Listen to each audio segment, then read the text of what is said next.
Emily's heart pounded against her ribs like a trapped bird as she stumbled along the deserted country road. The autumn sun was sinking fast, painting long shadows across the gravel path that seemed to stretch endlessly between her and Grandma Martha's cottage. The bus breaking down had been bad luck. The dark motorcycle engines now growling behind her was something far worse. "Need a ride, little girl?" The voice was thick with alcohol, the smile all wrong. Two men, their faces shadowed beneath bandanas and leather vests emblazoned with skulls, slowed their motorcycles to match her pace. The larger one, his arms covered in faded tattoos, revved his engine and cut off her path, swerving onto the roadside ahead of her. "No, thank you," Emily managed, her 10-year-old voice barely a whisper as she clutched her backpack tighter. "My grandmother is expecting me." "Well, we'd better not keep her waiting, then," the man sneered, his gloved hand clamped around her wrist before she could react. Emily's scream tore through the still forest air as she was dragged toward the motorcycle. A twig snapped in the dense forest behind them, then another. Both men turned toward the sound. Emily saw first a flash of silver-gray fur between the trees and then the gleam of amber eyes reflecting the fading daylight. A low, rumbling growl rose from the shadows, sending a chill through the clearing that had nothing to do with the autumn air. The bikers had no idea what was about to emerge from those woods. But Emily did. Leave a like and share your thoughts in the comments along with the city you're watching from. Now, let's continue with the story. Emily Wilson had never truly felt at home in the cramped two-bedroom apartment she shared with her mother Sarah in downtown Portland. Since her father John's passing from cancer 3 years ago, their life had been reduced to careful budgeting and long silences. Sarah worked double shifts at the hospital as a nurse, often coming home with dark circles under her eyes that mirrored the emptiness Emily sometimes felt inside. At school, Emily drifted between groups without really belonging, her quiet nature and old-fashioned clothing making her an easy target for cruel classmates. The asthma inhaler she carried everywhere became another reason for their taunts. Yet beneath her fragile exterior beat the heart of a fighter. Her father had taught her that strength came in many forms. Before he died, Martha Calloway was something of a legend in Pine Creek, her weathered hands telling stories of 68 years of hard work, her sharp blue eyes missing nothing despite her age. Widowed young like her daughter, Martha had never remarried, preferring the company of her garden, her animals, and occasionally the small community that both respected and whispered about her. The locals called her the Herb Lady, or sometimes Forest Martha, for her knowledge of medicinal plants and her habit of walking fearlessly into the woods at hours when most folks stayed behind locked doors. Her cottage sat at the very edge of civilization, the last house before the wilderness took over completely. What few people knew was that Martha was hiding a heart condition, diagnosed 6 months ago, that sometimes left her breathless and afraid for the first time in her independent life. Shadow had entered their lives just 3 months ago, a tiny whimpering bundle of silver-gray fur with ears already pointed despite his young age. Martha's enormous gray tomcat Thunder had brought the wolf pup home, found half-starved in the East Ravine. From tracks Martha discovered, the pup's mother had been shot, probably by poachers who hunted illegally in the protected forests behind her property. Shadow couldn't have been more than a few weeks old then, couldn't have survived another day on his own. What made the situation truly remarkable was Thunder's behavior. The normally aloof cat had taken to mothering the wolf pup, cleaning him, sleeping curled around him, even hunting small game to feed him. When Emily arrived for summer vacation, it was as though Shadow had been waiting just for her. Their eyes met, amber to blue, and something ancient and wordless passed between them. The Greyhound bus pulled into Pine Creek's single-pump gas station on the last Monday of May, dust billowing around its tires as it shuddered to a stop.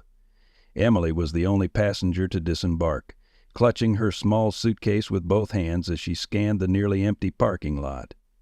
Her heart leapt when she spotted Martha's ancient blue pickup truck and her grandmother's familiar figure emerging from the driver's side. Though Martha moved more slowly than she had last summer, Her smile remained just as bright, spreading across her tanned, wrinkled face like sunshine. "There's my girl," Martha called, opening her arms wide.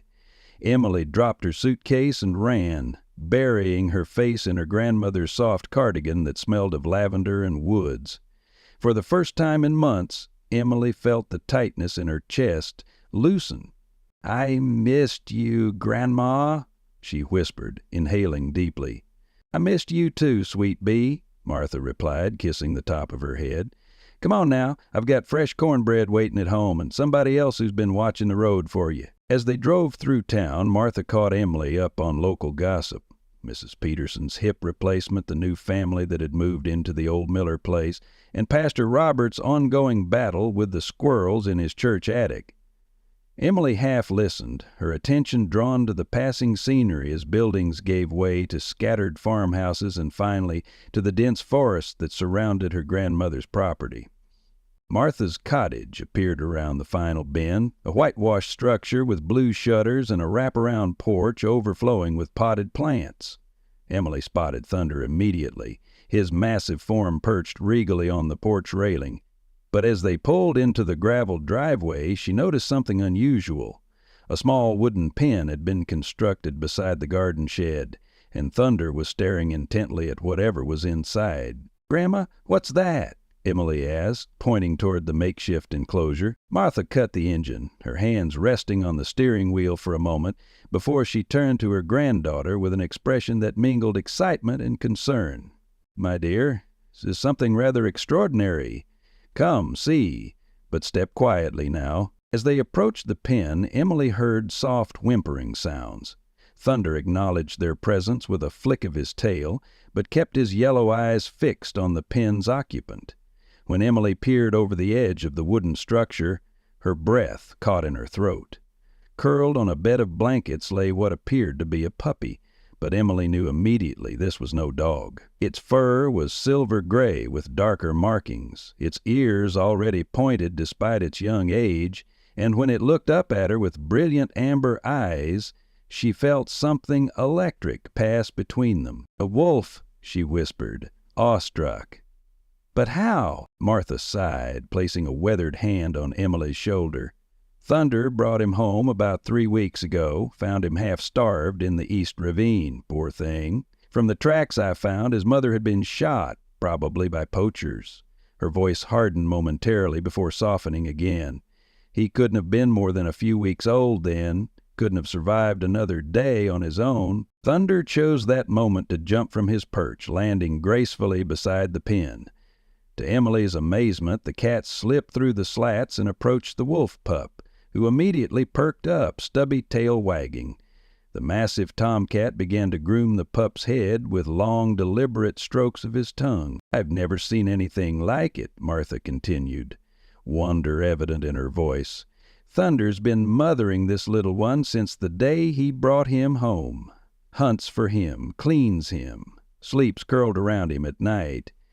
I'd have said it was impossible if I wasn't seeing it with my own eyes." Over the next few days, Emily spent every waking moment with Shadow, the name she had given the pup, and Thunder.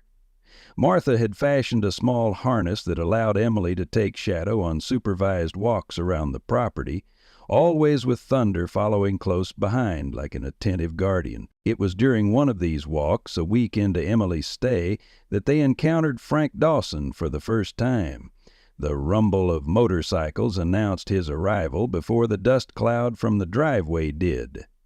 Martha straightened, subtly positioning herself between Emily, Shadow, and the approaching visitors. 2 motorcycles pulled up, massive machines gleaming with chrome. The lead rider, a burly man with arms covered in faded tattoos and a gray-streaked beard, killed his engine and removed his helmet, revealing cold blue eyes that immediately fixed on Shadow. "So the rumors are true," he said, his voice gruff from years of cigarettes. "Martha Calloway's keeping a wolf on her property." "Frank," Martha nodded, her politeness forced. "You're trespassing." Frank ignored her, dismounting his bike with surprising grace for a man his size. The second rider, younger but with the same hard eyes, remained seated but watchful. "That's a predator, Martha," Frank continued, pointing at Shadow, who had pressed himself against Emily's legs. "Not a pet. State should have never let wolves come back. They kill for sport, you know. Found 3 of Bill Morgan's sheep last month. Throats torn out." "Shadow's just a baby," Emily blurted out, unable to stay silent.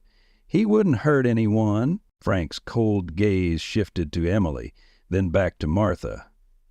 "This isn't just about your wolf, Martha. You know what I want." Martha's spine stiffened. "And you know my answer hasn't changed in 30 years, Frank. The Callaway land isn't for sale, not to you, not to anyone." Something flickered across Frank's weathered face, an old pain quickly masked by anger. "We'll see about that," he said, his hand resting meaningly on his belt where a hunting knife was sheathed. "County's got laws about dangerous animals. Might be paying you another visit soon with Sheriff Miller." After they roared away, Martha gathered Emily in her arms, soothing her trembling.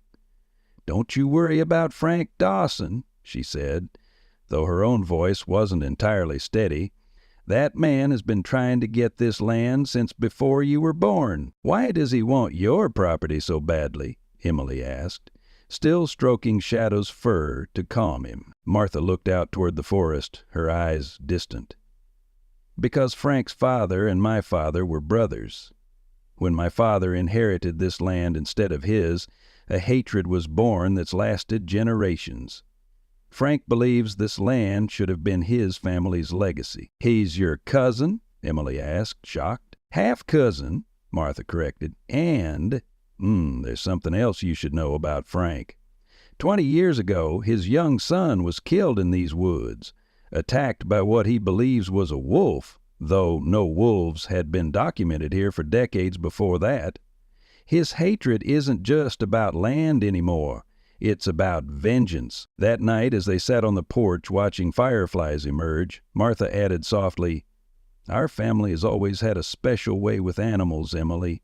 Not magic, just understanding. It's why Thunder brought Shadow to us, why Shadow trusts you so quickly. It's a gift passed down through Callaway women. Frank's family never had it, and that's another thing he's never forgiven us for." Emily looked down at Shadow, now sleeping peacefully with his head on her foot, and felt the weight of something much larger than herself settling onto her young shoulders. Emily awakened to the sound of a car door slamming. Rubbing sleep from her eyes, she peered through the curtains to see her mother's sedan in the driveway. Her stomach dropped. Sarah wasn't supposed to visit until August, 2 months away. "Mom!" Emily called, hurrying down the stairs. Shadow, who had graduated from his pen to sleeping on a blanket beside Emily's bed, followed closely at her heels. Sarah Wilson stood in the kitchen, still in her hospital scrubs, deep circles under her eyes suggesting she'd driven straight through the night. Her gaze fixed immediately on Shadow, who had pressed himself against Emily's leg. "Emily, get away from that animal right now," Sarah ordered, her voice tight with barely controlled panic. "He won't hurt me, Mom. This is Shadow. I know exactly what he is," Sarah interrupted, turning to Martha, who had appeared in the doorway. "Mother, how could you be so irresponsible? Mrs. Bennett called me in hysterics about Emily playing with a wolf." Martha remained calm, moving to put the kettle on as if this were any ordinary morning. "Sarah, I think you should sit down. You've had a long drive, and there's much to explain." The ensuing argument lasted hours, sometimes dropping to tense whispers, sometimes rising to shouts that sent Shadow retreating beneath the porch with Thunder. Emily sat on the stairs, tears streaming silently down her face as she heard her mother's ultimatum. Either Shadow went, or Emily would return to Portland immediately. "Have you lost your mind, Mother?" Sarah demanded, pacing the kitchen. "A wild wolf with a 10-year-old child? How could you be so irresponsible?" "That wild wolf has never shown an ounce of aggression," Martha countered calmly. "And Emily has a gift with him that you would understand if you'd just watch them together." "Not this again," Sarah groaned. "Not your romanticized nonsense about Callaway women and their special connection to animals. I'm a nurse, Mother. I deal in science, not fairy tales." Eventually, Martha called Emily into the kitchen. Sarah's face was tear-streaked but resolute. "Pack your things, honey. We're leaving tomorrow morning." "No," Emily cried, fresh tears welling. "Please, Mom. Shadow needs me. He's still learning, and I promised I'd help him." Martha placed a steadying hand on Emily's shoulder. "Sarah," she said quietly, "there's something you should know. Something I've never told you." The three of them sat at the kitchen table as Martha recounted stories of her own mother and grandmother, women who had lived on this same land, who had shared a special connection with the forest and its creatures. "Not magic," she emphasized when Sarah scoffed. "A deep understanding built on generations of observation and respect." "Remember when you were about Emily's age," Martha said, "and you got lost in the woods during that terrible storm?" Sarah's face paled. I was confused, hypothermic. You described it perfectly, Sarah. A gray wolf that walked beside you all the way to our clearing, but vanished before you reached the porch light." Emily stared at her mother in wonder, seeing her in an entirely new light. The negotiations continued late into the night.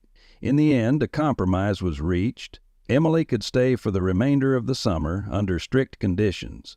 Shadow would always be supervised, would never be allowed near the village, and Martha would begin researching wildlife sanctuaries that might take him when he grew too large to safely keep. After Sarah left the following morning, Emily dedicated herself to Shadow's education with renewed determination. If she only had the summer, she would make every day count, but the tension in Pine Creek was mounting. News of Shadow's presence had spread, dividing the small community between those who feared the wolf and those fascinated by Martha's unorthodox household. One evening, as Emily and Martha walked back from the general store, they overheard a conversation that made them pause behind the hardware store. "Frank's got plans for that land," a man's voice said. Bill Morgan, the sheep farmer, says once the bank forecloses on Martha's mortgage, he's got first rights to purchase. "Bank foreclosure?" another voice questioned. "Martha Calloway's under water on her mortgage." "Medical bills," Bill replied. "Frank says she remortgaged the place after her heart diagnosis.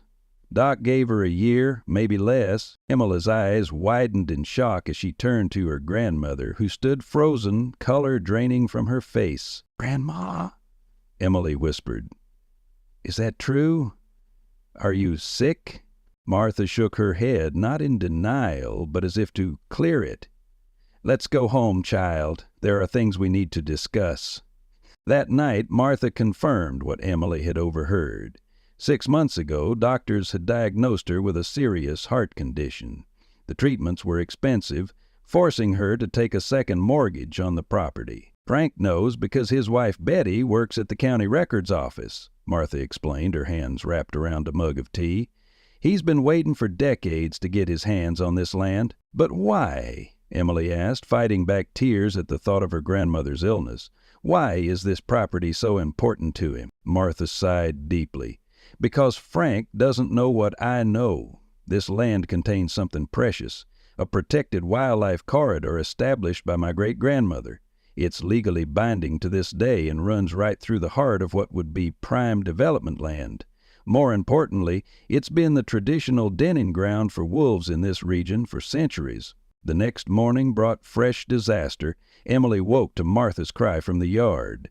Running outside, she found Shadow limping badly, blood matting the fur on his right foreleg, his amber eyes glazed with pain. "He must have escaped during the night," Martha said, carefully examining the wound. "This is from a trap. See how the cut goes around his leg? Frank's doing. I'd wager my last dollar on it." For the next week, Emily barely left Shadow's side, sleeping next to his blanket on the floor, hand-feeding him bits of chicken, reading to him from her books while he recovered. Thunder maintained a constant vigil as well, his rumbling purr a soothing backdrop to their long days of healing. The injury changed Shadow in subtle ways. Though still gentle with Emily and Martha, he grew more watchful, more alert to potential dangers. And at night, when distant howls occasionally rose from the deep forest, his ears would prick forward, his body quivering with attention. "He's growing up," Martha observed one evening as they sat on the porch. and part of him hears the call of his own kind. Will he leave us? Emily asked, her chest tight with the possibility. Martha stroked Emily's hair gently. That will be his choice to make, sweet bee. True love means allowing those we care for to follow their own nature, even when it leads them away from us. Pine Creek's town hall was actually the multi-purpose room of the community church, a white clapboard building with a modest steeple that had served the village for over a century. As they approached, Emily saw a larger crowd than she'd expected gathered outside, nearly 40 people in a town of barely 200. Mrs. Bennett, the retired teacher, intercepted them before they reached the steps. "Martha, dear, it's gotten rather heated already," she warned in a low voice. "Frank's been busy this past week stirring up concerns. He's brought photos of livestock killings from 3 counties over, claiming they're evidence of what wolves do." Martha's chin lifted. "Well, then, we'll just have to provide some evidence of our own, won't we?" Inside, the room fell silent as they entered. Emily felt dozens of eyes following them as Martha guided her to seats in the front row, directly across from where Frank Dawson sat with several other men, including Bill Morgan. Sheriff Miller stood at a small podium, looking uncomfortable in his formal uniform. "Now that Martha and Emily Calloway have joined us," the sheriff began, "we can address the concern that's been raised about the wolf currently being kept on Calloway property." What followed was 2 hours of increasingly tense debate. Frank and his supporters argued passionately about public safety, the danger to livestock, and regulations regarding wild predators. Martha, when given her turn to speak, presented a carefully prepared statement about Shadow's orphan status, her rehabilitation experience, and her plans to eventually transition him to a wildlife sanctuary when appropriate. "The animal has shown no aggressive tendencies," she concluded firmly, "and is kept securely on private property, well away from town or neighboring farms." "Is that so?" Frank challenged, standing abruptly. "Then how do you explain these?" He slapped several photographs onto the table beside the sheriff. Images of large paw prints in mud. "Took these just yesterday, not half a mile from Bill's sheep pasture. You're telling me your pet stays put on your land, Martha?" A murmur ran through the crowd. Martha examined the photos, her expression unreadable. "These tracks are from a full-grown adult wolf," she said finally. "Shadow is barely 4 months old. His paws aren't half this size yet." Frank scoffed. "Convenient excuse. How do we know there's not a whole pack you're harboring out there?" Emily couldn't remain silent any longer. Rising from her seat, she faced the room with trembling knees but a steady voice. "Shadow doesn't hurt anything except the mice Thunder teaches him to catch," she said clearly. "He's gentle and smart, and he's learning every day how to behave. He's not dangerous. He's just alone without his family, like—" she swallowed hard, "like I was when my dad died. Grandma Martha says sometimes people and animals find each other when they both need healing." A hush fell over the room. Even Frank seemed momentarily taken aback by the raw honesty from the small, serious girl standing before them. Sheriff Miller cleared his throat. "Thank you, Emily. Now, I believe we need to put this matter to a community vote, as is our tradition." The final decision was narrowly in Martha's favor. Shadow could remain under her care until the end of summer, with weekly visits from the sheriff to ensure proper containment. After that, Martha would need to place him with a licensed wildlife rehabilitation center or sanctuary. No exceptions. As they drove home in silence, Emily finally asked the question that had been burning inside her. "Are you really going to send Shadow away, Grandma?" Martha's weathered hands tightened on the steering wheel. "Let's cross that bridge when we come to it, sweet bee." Vaudegus arrived with brutal swiftness, bringing with it sweltering heat and the looming specter of separation. Emily's days took on a desperate quality as she tried to cram every possible moment with Shadow, teaching him new commands, exploring every corner of the permitted property, sleeping with her hand buried in his ever-thickening fur. Shadow had grown remarkably, standing almost as tall as Thunder at the shoulder, his frame filling out with adolescent muscle. His puppyish exuberance had mellowed into a watchful alertness that sometimes startled Emily with its intensity, especially when strangers approached the property. During Sheriff Miller's visits, Shadow demonstrated impeccable behavior, responding instantly to commands and showing appropriate caution without aggression. The sheriff seemed impressed, though he remained firm about the deadline. "He's a fine animal, Martha," he admitted during his final visit in mid-August, "but the law's clear on this. He'll need proper facilities by month's end." Martha nodded without commitment, seeing him to his car with her usual diplomatic politeness. When she returned to the porch where Emily sat with Shadow and Thunder, her expression was troubled. "Time's running short," she murmured, more to herself than to Emily, "and I'm not sure any of the sanctuaries I've contacted will understand what he needs." "Which is what?" Emily asked, scratching behind Shadow's ears. "Freedom within boundaries," Martha replied after a thoughtful pause. "Structure without captivity. Family without chains." She sighed deeply. "Few humans understand that balance, let alone provide it for creatures like him." The long summer days had transformed Shadow in unexpected ways. Though still devoted to Emily and respectful of Thunder's feline authority, he had begun responding to calls from the wild. One night Emily was awakened by Thunder's insistent paw batting at her cheek. Opening her eyes groggily, she realized Shadow was not in his usual spot beside her bed. The window stood open, moonlight spilling across the wooden floor in a silver rectangle. "Shadow!" she called softly, suddenly alert. Thunder meowed urgently, jumping to the windowsill and looking back at her expectantly. Heart pounding, Emily slipped on her boots and followed the cat outside, grateful that Martha was a deep sleeper. The August night was warm, crickets providing a constant backdrop of sound as she followed Thunder's gray form across the yard and toward the tree line. She found Shadow at the edge of the forest, sitting perfectly still, his muzzle raised to catch some scent Emily couldn't detect. When she approached, he turned to her with an expression that seemed almost apologetic, then looked back toward the deep woods, a low whine emerging from his throat. "What is it, boy?" she whispered, kneeling beside him.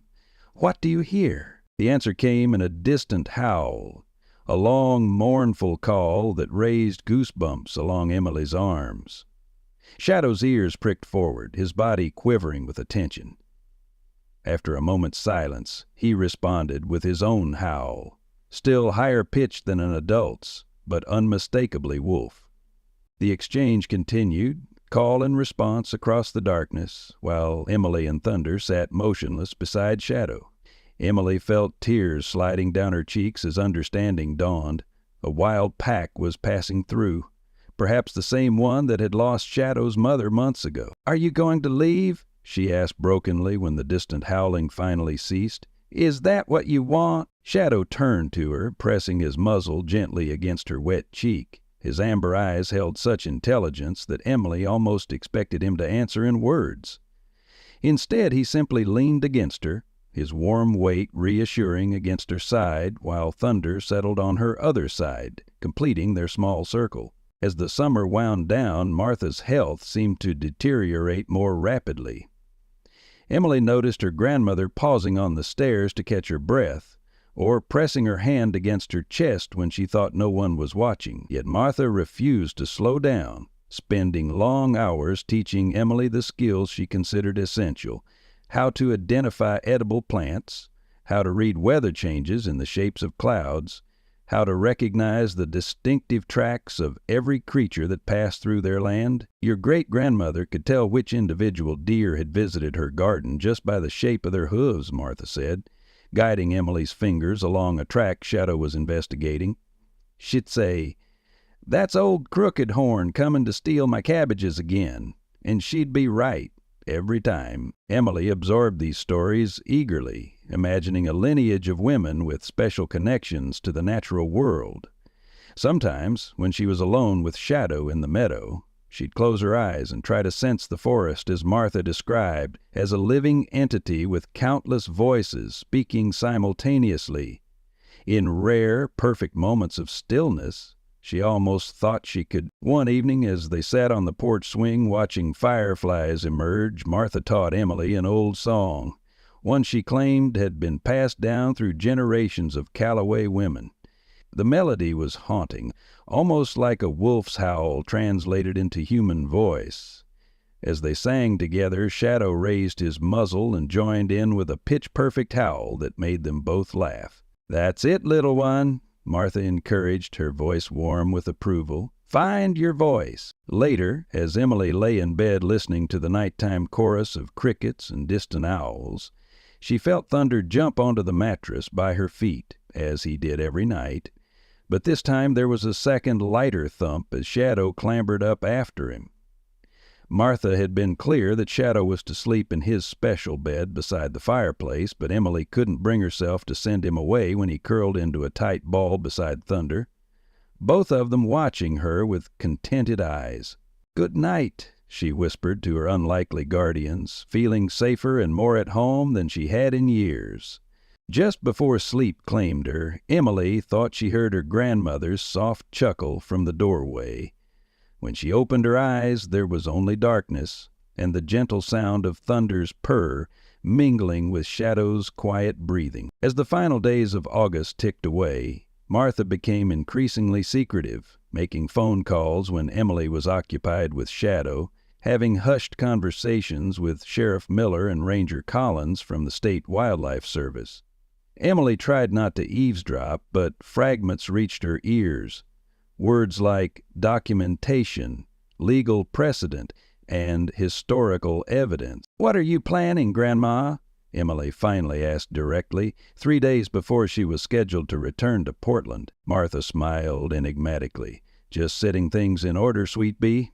Everything has its proper time and place." On the last official day of Emily's summer visit, Sarah arrived to drive her daughter home. Emily had expected arguments about Shadow, but to her surprise, her mother seemed almost resigned to the wolf's presence, watching with cautious interest as he responded to Emily's commands. "He's certainly well behaved," Sarah admitted reluctantly, as Shadow sat precisely at Emily's feet, his amber gaze fixed adoringly on the girl. "That's because Emily understands him," Martha said, joining them in the yard. "She doesn't try to control him. She communicates with him." Sarah sighed, running a hand through her hair. "Mother, I've been thinking about what you said earlier this summer, about when I was lost in the woods as a child." Martha's eyes sharpened with interest. "Oh?" "I've always told myself it was hypothermia, confusion, but the truth is, I remember those eyes. Gold, like shadows." Sarah's voice dropped almost to a whisper. "I was so afraid. Lost. It was getting dark, and then suddenly it was there, just watching me. And then it walked beside me, all the way to the edge of our clearing." Martha nodded slowly. "Our family has always had protectors in these woods, Sarah. When you left for the city, you turned your back on more than just this place." Emily looked between her mother and grandmother, sensing the weight of unspoken history between them. Shadow pressed against her leg as if offering comfort, and Thunder appeared from beneath the porch, his yellow eyes fixed intently on Sarah. "I've made arrangements for Emily to visit every other weekend during the school year," Sarah said finally. "She can help you with whatever plan you're making for Shadow." Martha's face lit with genuine surprise. "That's very generous, Sarah. Thank you." That night, after Sarah had returned to Portland, leaving Emily for one final week to help Martha settle things, grandmother and granddaughter stood at the forest edge beneath a sky blazing with stars. Shadow sat between them, his silver-gray fur gleaming in the moonlight. "Listen to the night, Emily," Martha whispered. "What do you hear?" Emily closed her eyes, focusing as Martha had taught her. Beyond the crickets and the rustle of leaves, beyond the distant hoot of an owl, she detected something else, the soft padding of many paws, the quiet breathing of large animals, moving with deliberate stealth. "They're here, aren't they?" she asked, her eyes still closed. "The pack?" "Yes," Martha confirmed. "They've been watching us, watching Shadow, for weeks now. They're curious about this strange arrangement we've created." "Huh? Will they take him?" Emily's voice caught on the question. Martha placed a gentle hand on her granddaughter's shoulder. "That will be Shadow's decision, not theirs, and not ours either." She looked down at the young wolf, who was alert but calm beside them. "He stands between two worlds now, just as all the Callaway women have always done. Neither fully wild nor fully tame, somewhere in the space between, where true wisdom lives." Thunder materialized from the darkness, taking his customary position on Emily's other side. The four of them remained there, silent sentinels at the border between domestic and wild, until the first hints of dawn colored the eastern sky. As they walked back to the cottage, Martha stumbled suddenly, her hand flying to her chest. Emily caught her arm, alarmed by the gray pallor that had spread across her grandmother's features. "Grandma, are you okay?" Martha straightened with obvious effort, forcing a smile that didn't reach her eyes. "Just tired, sweet bee. It's been a long night." But Emily had seen the flash of fear in her grandmother's eyes, and the way Shadow and Thunder both pressed closer to Martha, as if they could somehow shore up her failing strength through their presence alone. September transformed Pine Creek, painting the surrounding forest in brilliant hues of crimson and gold.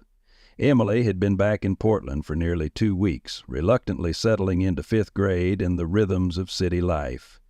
The constant traffic noise jarred after months of crickets and bird songs. Each night she spoke briefly with Martha on the phone, asking immediately about Shadow and Thunder, relieved to hear they were both well and, according to her grandmother, equally eager for her return. When Friday finally arrived, Emily could barely contain her excitement as she boarded the afternoon bus that would take her back to Pine Creek for her first weekend visit.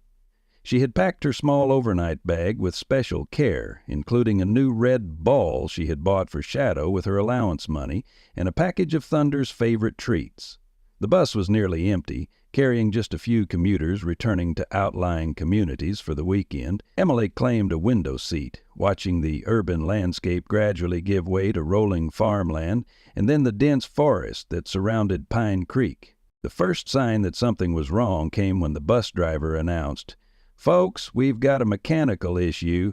Nothing serious, but we need to stop and check it out. Should only be a short delay." The short delay stretched into 30 minutes, then an hour, as the driver made phone calls and examined the engine with increasing frustration. Finally, he addressed the remaining passengers. "Now just Emily and an elderly couple. I'm sorry, but we've got a problem with the fuel line. Another bus is coming, but it'll be at least 2 hours. We're about 7 miles from Pine Creek. If any of you have someone who can pick you up, that might be your best bet." Emily's heart sank.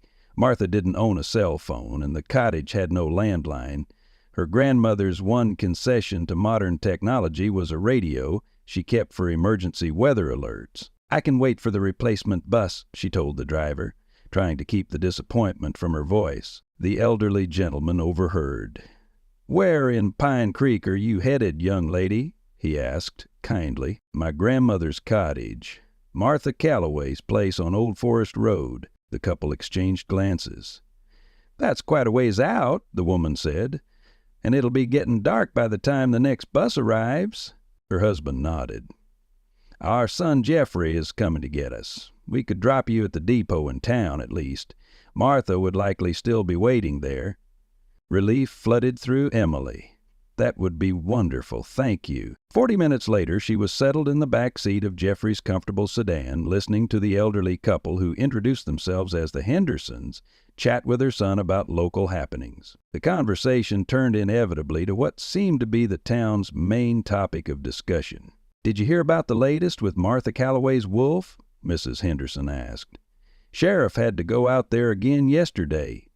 Emily stiffened, straining to hear more over the car's engine. "Frank Dawson claims it killed one of his hunting dogs," Jeffrey replied. "Went all the way to the county office to file a formal complaint." "Nonsense," Mr. Henderson scoffed. "That wolf's still practically a pup, and Martha keeps it contained. More likely his dog tangled with that wild pack that's been hanging around the North Ridge." Emily's stomach twisted with anxiety. She hadn't heard anything about this in her calls with Martha. Had her grandmother been protecting her from bad news? "Well, whatever the truth, There's talk of animal control coming from the city next week, Jeffrey continued. State's got regulations about keeping wild predators, especially after that incident in Fairview last year. Excuse me, Emily interrupted, unable to contain herself any longer. Do you know if the wolf, is okay? 3 pairs of eyes glanced back at her in surprise. You're Martha's granddaughter, Mrs. Henderson realized aloud. I'm sorry, dear, we shouldn't be gossiping. I'm sure everything's fine, Mr. Henderson added kindly.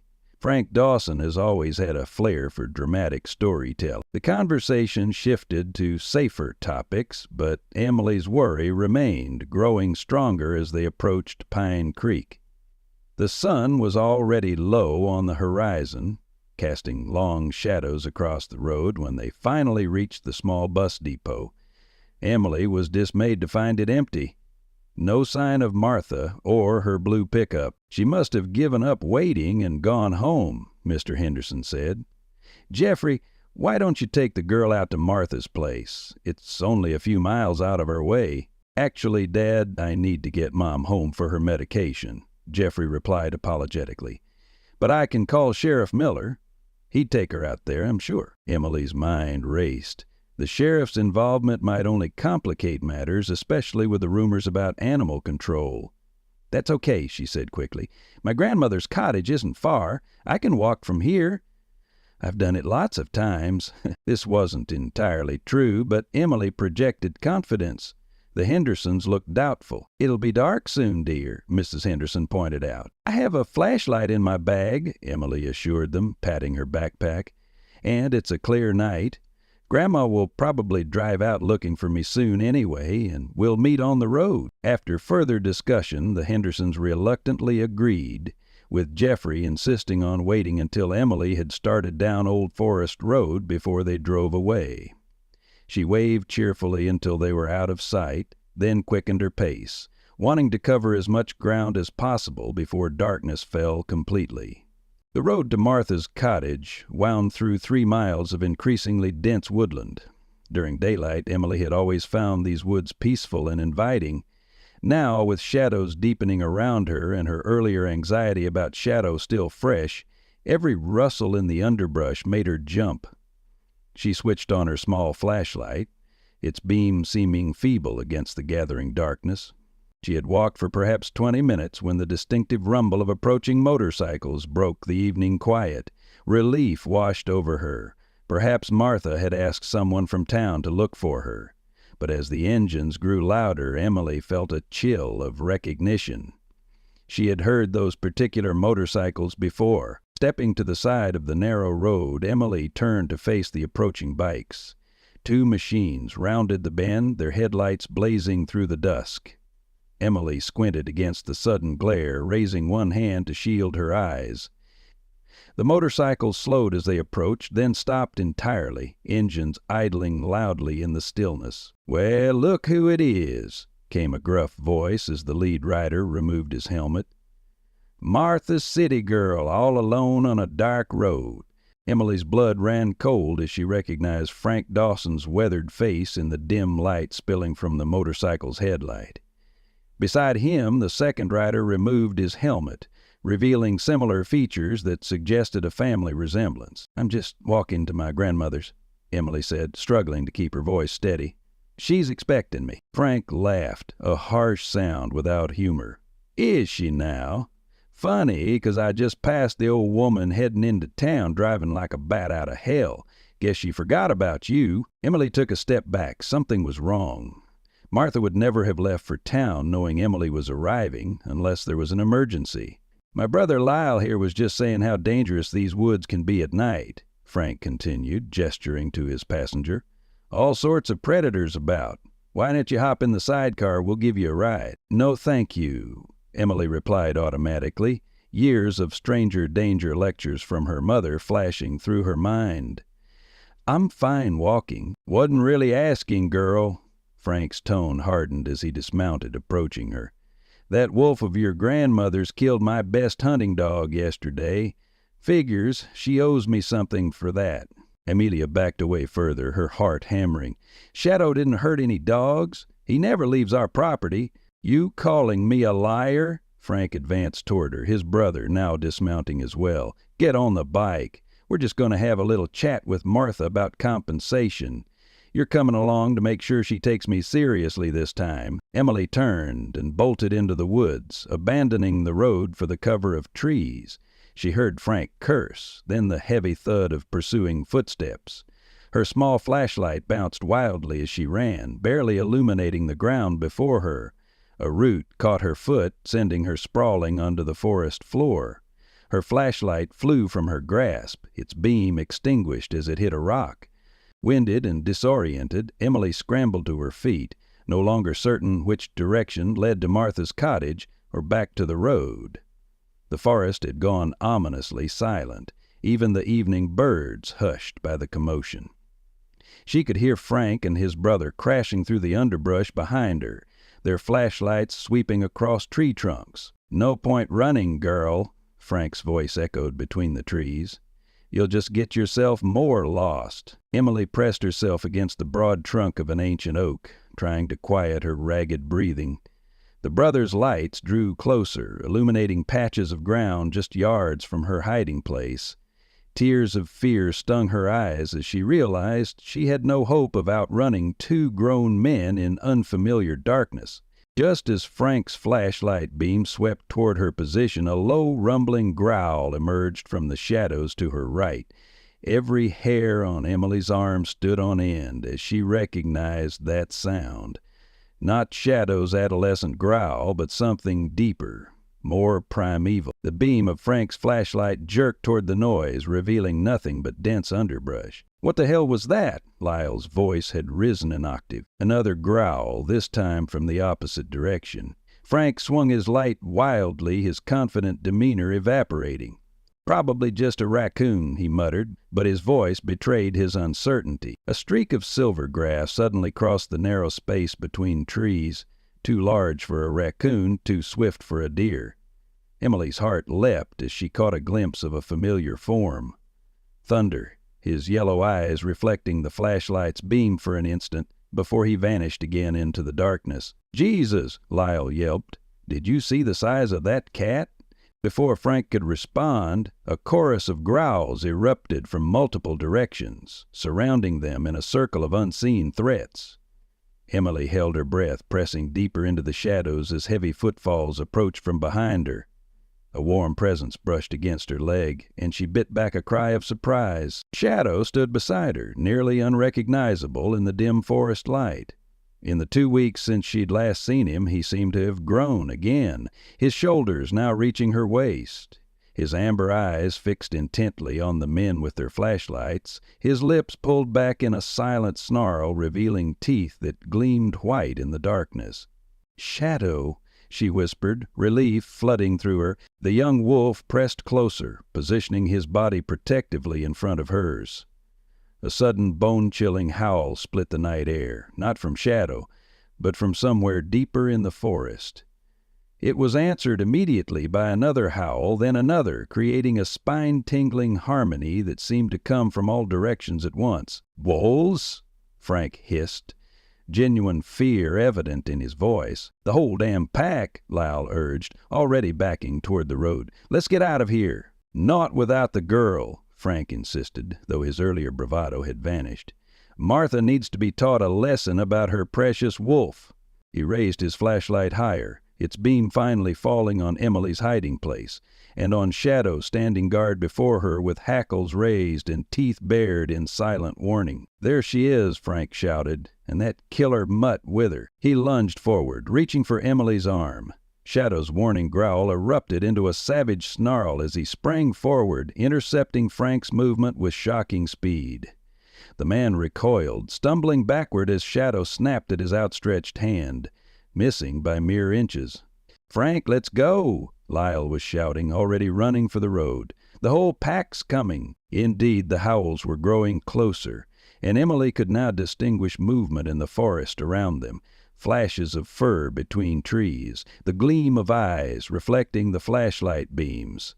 Thunder had reappeared, perched on a fallen log with his tail lashing angrily, looking somehow larger and more formidable than Emily had ever seen him.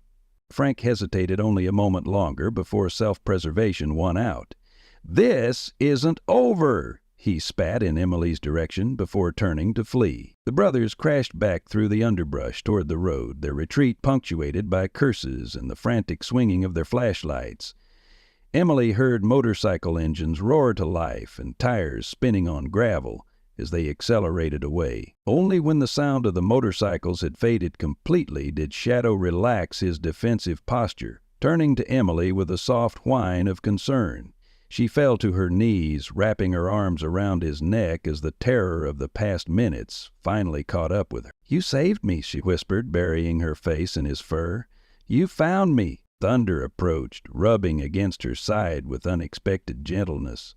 Around them the forest had gone quiet again. Whatever other wolves may have been present seemed to have melted away with the departure of the threat. Emily realized she was shaking, partly from fear and partly from the cool night air. "We need to get to Grandma," she told Shadow, her voice steadier than she felt.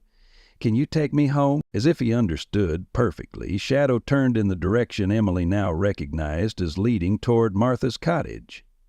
With Thunder leading the way and Shadow padding protectively at her side, Emily began the journey through the dark forest, guided by guardians more reliable than any flashlight. The lights of Martha's cottage appeared through the trees like beacons of safety, guiding Emily's weary steps as she emerged from the forest with Shadow and Thunder flanking her protectively. Relief washed over her at the sight of her grandmother's blue pickup, parked in its usual spot, contrary to Frank's cruel lie. As they approached the porch, Emily noticed the front door standing slightly ajar, spilling warm light across the wooden steps. "Grandma?" Emily called, suddenly anxious again. Martha was meticulous about keeping doors closed, especially with Shadow around. "I'm home." No answer came from within the cottage. Shadow's ears pricked forward, his body tensing beside Emily. Thunder let out a low, concerned meow and darted ahead, disappearing through the door with unusual haste. Emily hurried after him, Shadow close at her heels. The scene inside stole Emily's breath. Martha lay crumpled on the kitchen floor, one arm outstretched toward the telephone that had fallen beside her. Her face was ashen, her normally vibrant eyes closed. Thin wisps of white hair escaped from her usual neat bun. "Grandma!" Emily screamed, rushing to kneel beside her. She placed a trembling hand on Martha's shoulder, shaking her gently. "Grandma, wake up!" Martha's eyelids fluttered, a soft moan escaping her lips. Alive, but clearly in distress. Thunder had positioned himself near Martha's head, gently nudging her cheek with his large paw as if trying to rouse her. Shadow circled them anxiously, whining softly. Emily's mind raced. The nearest neighbor was over a mile away, the town further still. Her grandmother needed medical help immediately. That much was clear from her labored breathing and the unnatural pallor of her skin. With shaking hands, Emily reached for the fallen telephone, relieved to hear a dial tone. Emily punched in 911, forcing herself to speak clearly despite the panic threatening to overwhelm her. "My grandmother's collapsed," she told the dispatcher, her voice breaking. "I think it's her heart. We're at Martha Calloway's cottage on Old Forest Road, about 3 miles east of Pine Creek. An ambulance is on its way," the calm voice assured her.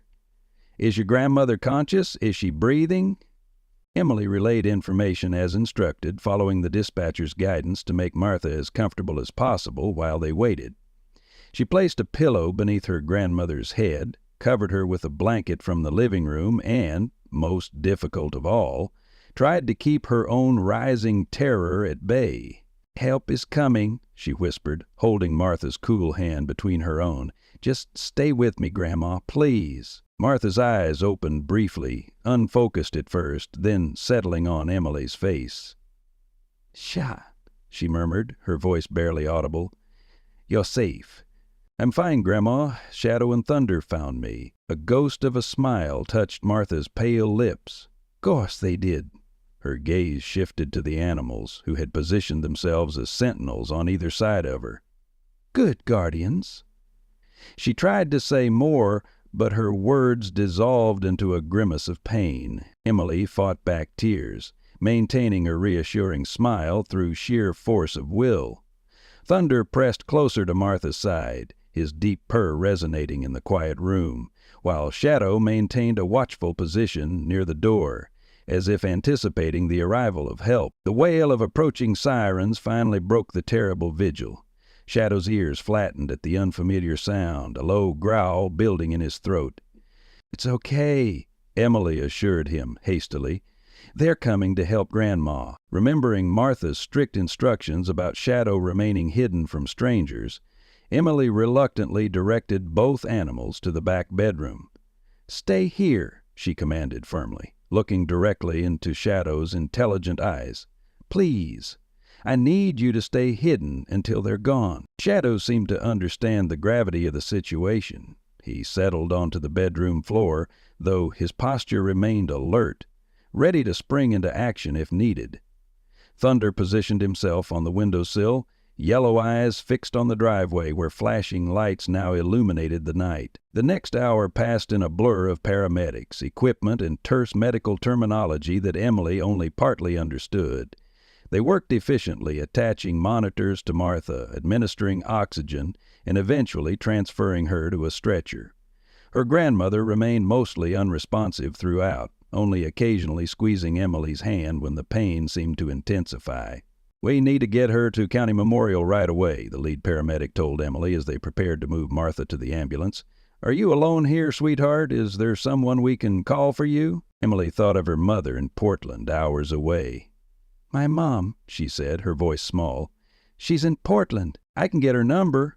One of the younger paramedics, a kind-faced woman named Diane according to her name tag, knelt to Emily's level. "We'll call your mom from the hospital. Would you like to ride with us in the ambulance?" Emily hesitated, glancing toward the bedroom where Shadow and Thunder were concealed. Martha had always been adamant that Shadow never be left alone, especially not with strangers potentially coming to the property. But her grandmother needed her too. "I can't leave them," she whispered, tears finally spilling over. "My grandmother's animals, they need care, and Shadow's special. He can't be seen by just anyone." Understanding dawned in Diane's eyes. "The wolf pup Martha's been rehabilitating." She glanced at her colleagues, then back to Emily. "Is there a neighbor who could watch over them until your mom arrives?" Emily thought of Mrs. Bennett, the retired teacher who had supported Martha at the town meeting. "Maybe Mrs. Bennett from town. She knows about Shadow." While Martha was secured in the ambulance, Diane helped Emily make the call. Mrs. Bennett answered on the third ring, her voice thick with sleep, but immediately alert when she heard about Martha's condition. "I'll be there in 20 minutes, dear," she promised. "You go with your grandmother. I'll take care of the animals until we know more." With that arranged, Emily climbed into the ambulance, her small hand still clutching Martha's as the vehicle pulled away from the cottage. She caught a glimpse of Shadow watching from the bedroom window, his amber eyes reflecting the emergency lights.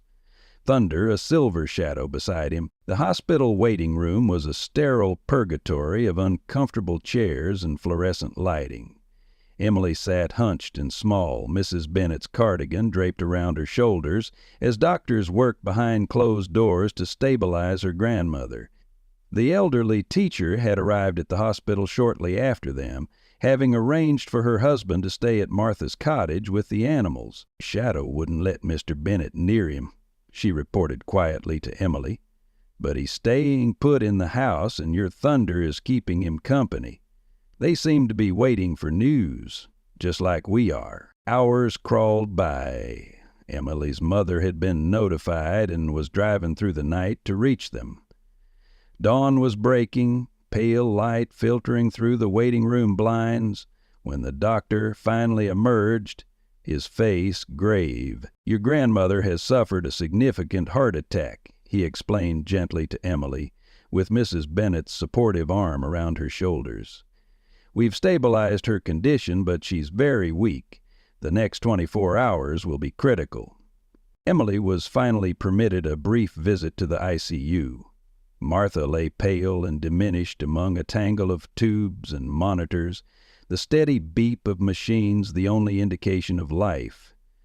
Emily approached cautiously, afraid that even her light footsteps might somehow disturb the fragile balance keeping her grandmother tethered to this world. "I'm here, Grandma," she whispered, carefully taking Martha's hand, mindful of the IV line. "Mom's coming, and Mrs. Bennett is watching Shadow and Thunder.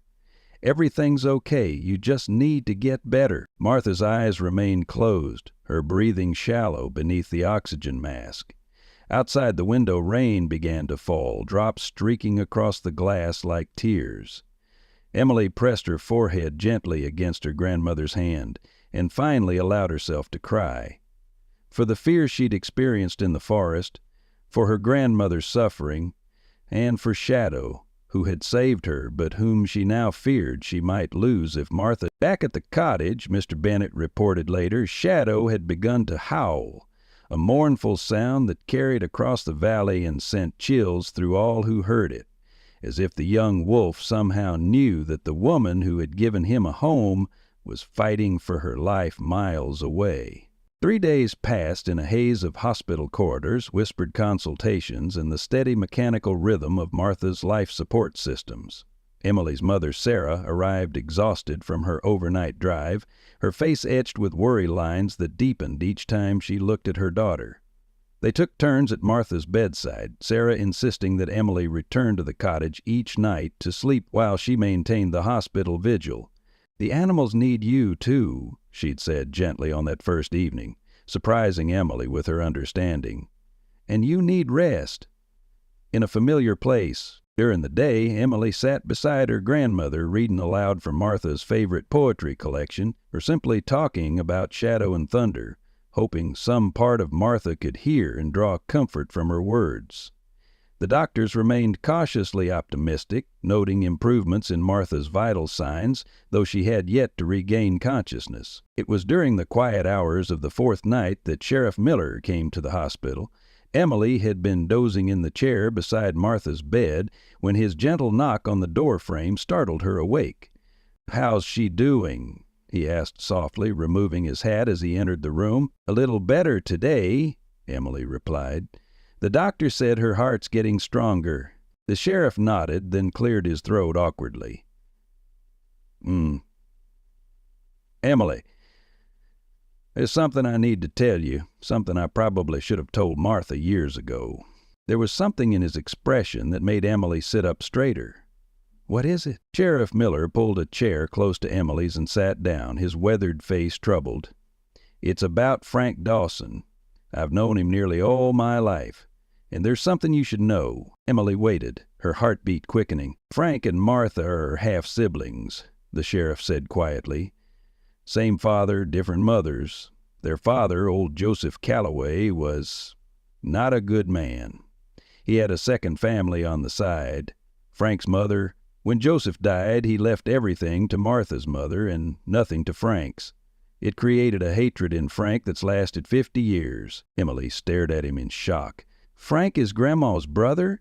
But that means—" "He's your great-uncle," Sheriff Miller confirmed with a grim nod. "His real name is Franklin Calloway, though he took his mother's maiden name, Dawson, after being disowned. He spent his whole life believing your grandmother cheated him out of his birthright. Does Grandma know?" "Oh, she knows. They grew up together until the scandal broke their family apart. But neither of them has spoken of it publicly in decades. Most folks in town who remember have respected their privacy. But with Martha ill and Frank's behavior becoming more erratic, I thought you should know what you're dealing with." Emily looked at her grandmother's still form, seeing her in an entirely new light. All these years, Martha had been carrying this painful history without burdening Emily or her mother with it. "There's more," the sheriff continued reluctantly. "Frank lost his son in these woods 20 years ago. The official report said the boy fell from a cliff while hiking, but Frank has always believed it was a wolf attack, though there weren't wolves here then.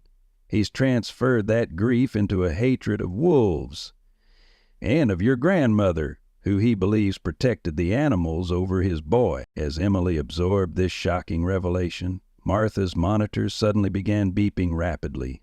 The sheriff jumped to his feet as nurses rushed into the room, ushering them both out into the hallway as a code blue was called over the intercom. Emily paced the hospital hallway, each minute stretching into an eternity as doctors worked to stabilize Martha. Sarah held her daughter's shoulders, trying to provide comfort neither of them truly felt. After what seemed like hours, the doctor emerged, his face showing cautious relief. "We've stabilized her," he announced.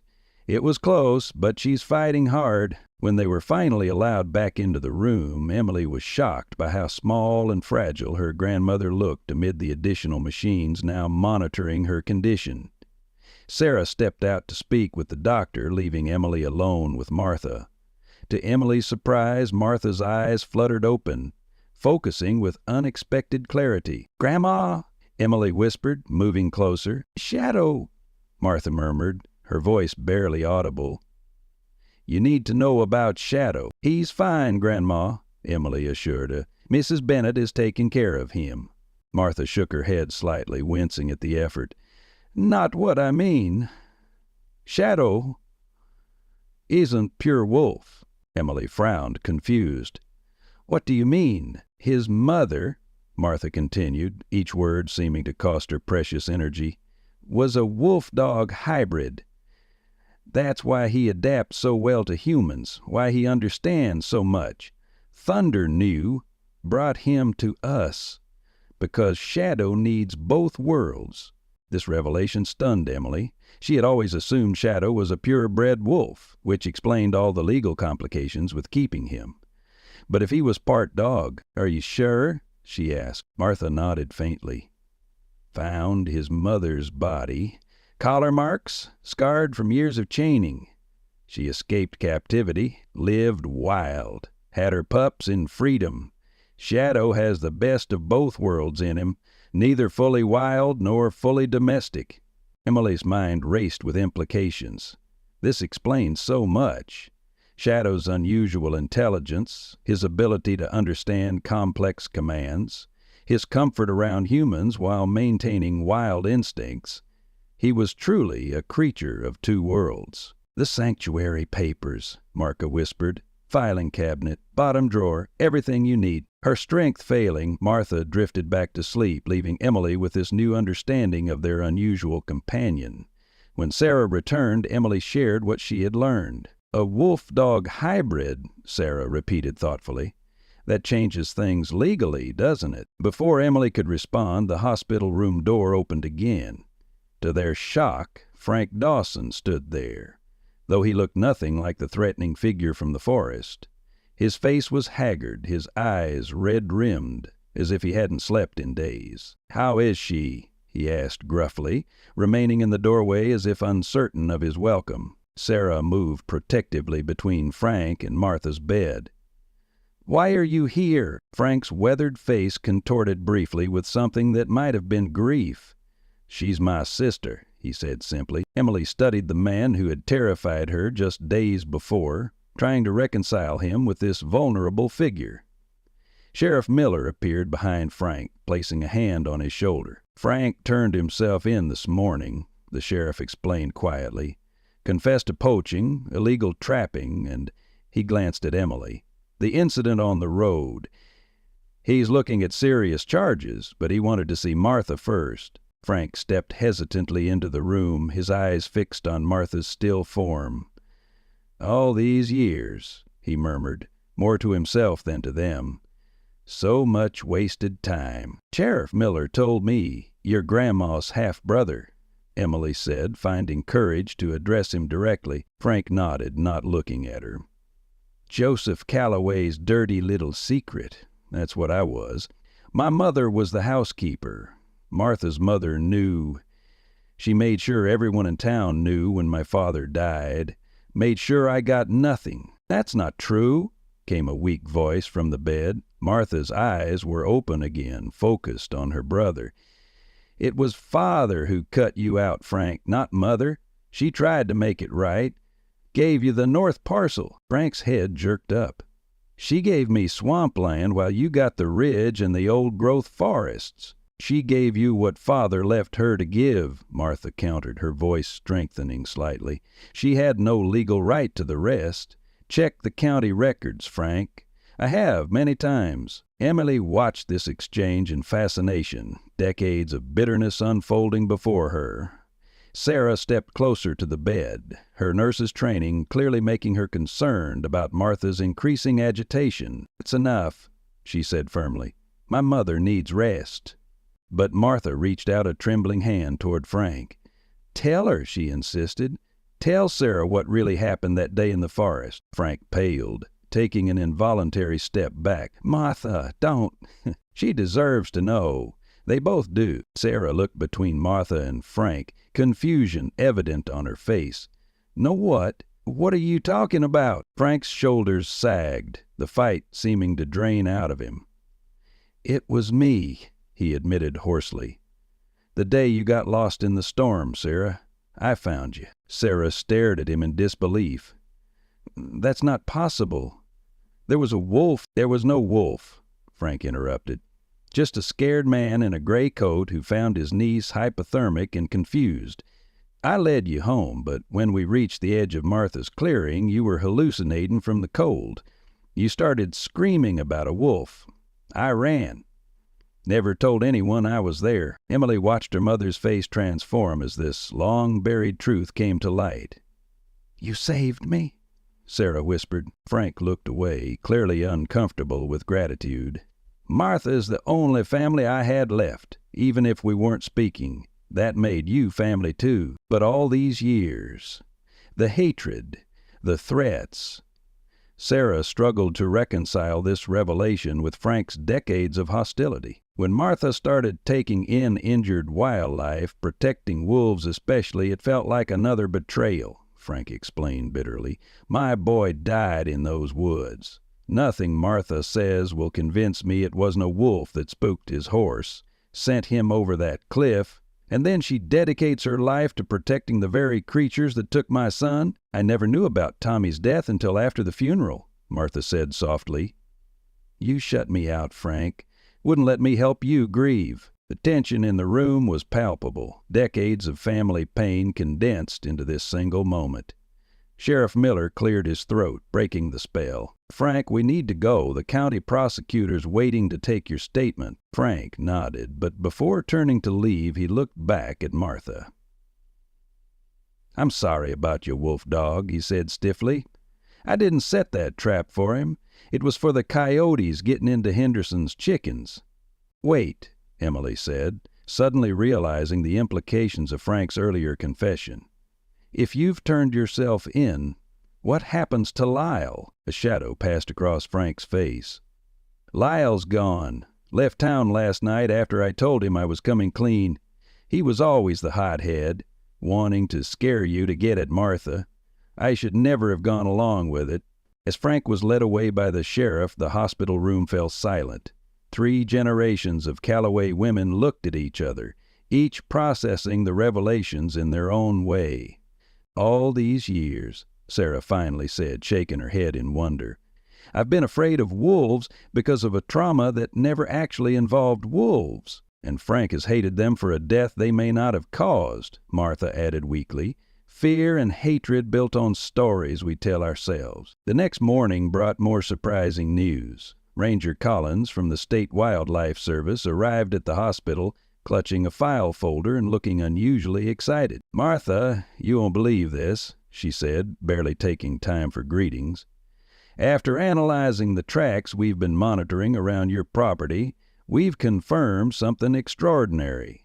The wolf pack that's been frequenting your land, their alpha female shows classic hybrid characteristics." "Shadow's mother?" Emily asked, leaning forward. Ranger Collins nodded enthusiastically. "We believe so. She wasn't killed after all, just injured. The pack must have accepted her despite her domestic dog heritage, which is almost unheard of. And now they've accepted Shadow, too." Martha's face lit up with this news, color returning to her pale cheeks. "I knew it," she whispered. "I knew she was special when I found those tracks." "There's more," the ranger continued. Given Frank Dawson's confession about poaching and the new evidence about the hybrid nature of the pack, the county council has unanimously voted to rescind the order requiring Shadow's removal from the Callaway property. If he chooses to return, he can legally remain under your care as part of a newly recognized wildlife rehabilitation program. Emily could hardly believe what she was hearing. Shadow can stay, even if he goes between our home and the wild pack? Especially then, Ranger Collins confirmed. This is a unique opportunity to study wolf-dog hybrid behavior and their integration with wild populations. The university is already interested in providing research grants. Sarah, who had been listening quietly, surprised them all by saying, "This land has been in our family for generations. Maybe it's time I learn more about that heritage." Martha reached for her daughter's hand, tears glistening in her eyes. "It's never too late to reclaim what's rightfully yours, Sarah. The Callaway legacy belongs to all of us. You, me, and Emily." As Emily looked between her mother and grandmother, she felt something shift and settle into place, a reconnection across generations that, like Shadow himself, bridged two worlds that had too long been kept apart. "Elementary classes," Sarah confirmed, "and the high school's environmental science teacher is practically giddy about having students help with the wildlife monitoring." Thunder emerged from beneath the porch steps, stretching magnificently before leaping up to claim his customary position on the railing.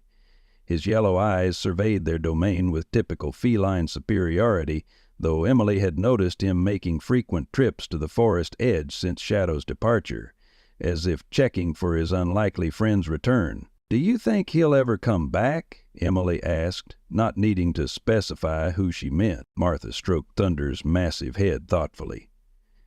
"He'll come when he's ready. The pack has accepted him, which is a blessing beyond what I'd hoped for.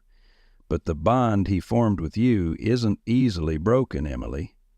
Be patient." As if summoned by her words, a distinct howl rose from the distant forest. Young and strong, instantly recognizable to Emily's ears. Shadow's voice. Without discussion, all three women set down their mugs and walked to the edge of the clearing, where the mown grass gave way to the wilder meadow that bordered the forest. Emily closed her eyes, remembering how Martha had taught her the old calling song during those summer days that now seemed so long ago. Without self-consciousness, she lifted her voice, producing the strange, lilting melody that was neither fully human nor fully wolf, but something ancient that bridged the two worlds. The forest fell silent for a long moment after her song faded. Then, at the tree line, a familiar, silver-grabbed form appeared, larger than Emily remembered, his adolescent gangliness now maturing into the powerful lines of a young adult wolf dog. Shadow stood watching them, his amber eyes reflecting the afternoon sunlight. He was not alone. Behind him, partially obscured by foliage, Emily glimpsed other wolves, a small pack of perhaps 5 animals, observing with cautious curiosity. "His family," Martha murmured. "He's brought them to meet his other family." Shadow took a few steps forward, then paused, as if determining the appropriate boundary between his worlds. Emily understood instinctively that she should not approach him, that this moment required him to make his own choice without human influence or expectation. For several breathless minutes, Shadow stood motionless in the no-man's land between forest and clearing. Then, with decisive purpose, he trotted forward until he reached Emily, pressing his muzzle briefly against her outstretched hand in unmistakable recognition before moving to greet Martha and even Sarah with similar gentle touches. Thunder descended regally from his porch perch, approaching with dignity to touch noses with his former protégé. The reunion complete, Shadow retreated a few paces toward his waiting pack, his posture communicating clearly that he was ready to return to the forest. "Will we see you again?" Emily whispered, fighting back tears despite her joy at seeing him thriving. As if in answer, Shadow threw back his head and howled, a sound no longer puppyish but full-voiced and powerful. The waiting pack answered in magnificent harmony, their chorus echoing across the valley. Thunder added his own distinctive yowl, not to be outdone by his canine companions. Martha's arm came around Emily's shoulders. "That's as clear an answer as we'll get," she said, smiling. "He's telling us he'll come when we need him and when he chooses to visit." Sarah, who had been watching with wonder, added softly, "Just like the wolf dog who guided me home all those years ago." Emily looked at her mother in surprise. "I thought Frank said there was no wolf." Sarah smiled enigmatically. "Frank remembers what he saw. I remember what I felt. Perhaps the truth lies somewhere between, like Shadow himself." The next day brought an unexpected visitor. Sheriff Miller's patrol car pulled up the driveway, and to everyone's surprise, he helped Frank Dawson, handcuffed and in prison garb, from the back seat. "The judge granted a temporary release," the sheriff explained as they approached the porch where the 3 Callaway women stood warily. "Frank has something he wants to show you." Frank looked different, diminished somehow, yet paradoxically more at peace than Emily had ever seen him. "There's something on my property," he said without preamble. "Something that belongs to the Callaway legacy. If you're willing, I'd like to show it to you before they lock me up for good." Martha exchanged glances with Sarah, then nodded cautiously. "We'll follow in our truck." 20 minutes later they stood before an ancient shed on Frank's property, its weathered boards gray with age. Frank directed the sheriff to unlock it with a key from his pocket. "My father showed me this when I was 10, Frank explained as the door creaked open. "Told me it was why our side of the family got nothing but scrubland. Said Martha's mother stole it along with everything else." Inside, protected from the elements, stood a remarkable stone carving. A wolf, life-sized, its form so realistic it seemed about to leap from its pedestal. Native American symbols covered its base. "It's Anishinaabe," Martha breathed, approaching reverently. "The original boundary marker for the wolf corridor. Our great-great-grandmother's people created it to honor the treaty with the wolves." "Treaty with wolves?" Sarah asked, examining the intricate carvings. "A promise," Martha explained, "that as long as the Callaway women protected this land, the wolves would protect the Callaway women." This marker was thought lost for generations. Frank watched their reactions, his eyes lingering on Emily. "I should have given it back years ago, but hatred's a hard habit to break." He turned to Martha. "I signed papers yesterday. When I go to prison, my land reverts to the Callaway Trust. Use it to expand your sanctuary." On the drive home, Emily sat between her mother and grandmother, processing everything that had happened. "Do you really believe it?" she asked finally. "About the treaty with the wolves?" Martha considered this carefully. "I believe that when we respect the natural world, it finds ways to respect us in return. Not magic, Emily, relationship. The wolves protect this land from overuse by deer. The forest provides them shelter. We protect the forest from development. It's all connected. A circle of care." That evening, as the 3 women sat on the porch watching fireflies emerge, a familiar silver shape appeared at the forest edge. Shadow stood illuminated in the last rays of sunset, watching the cottage with alert attention. Behind him, barely visible in the deepening shadows, waited his wild pack. For a long moment he stood poised between 2 worlds, the wild freedom of the forest and the loving sanctuary of the Callaway home. Then, with decisive grace, he turned and melted into the trees, not in abandonment but in choice, carrying with him the understanding that he would always be welcome in both worlds, just as the Callaway women now embraced the dual nature of their own heritage, protectors of civilization and guardians of the wild. Emily smiled as Shadow's departing howl echoed across the valley. "He's free," she said softly. Martha nodded, her weathered face peaceful in the gathering dusk.